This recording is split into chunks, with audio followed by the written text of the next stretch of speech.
जदि देखा वर्षार कंडीशन वर्षा काली भी होती अनेक स्थान ओडिशा राज्य रही आज भी जदि देखा आगामी 24 घंटा पर्यंत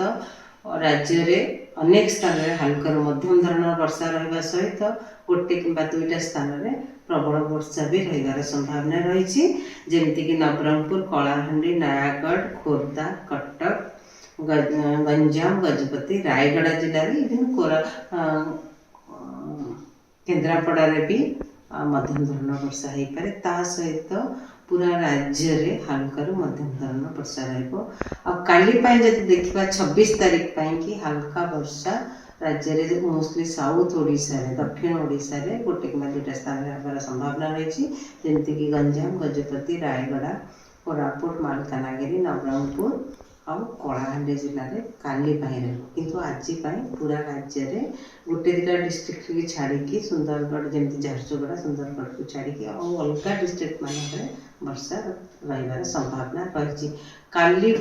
माने 26 तारीख पर वर्षार परिमाण पूरा कमिज वर्षा हबार बेसी संभावना रही ना। नमस्कार।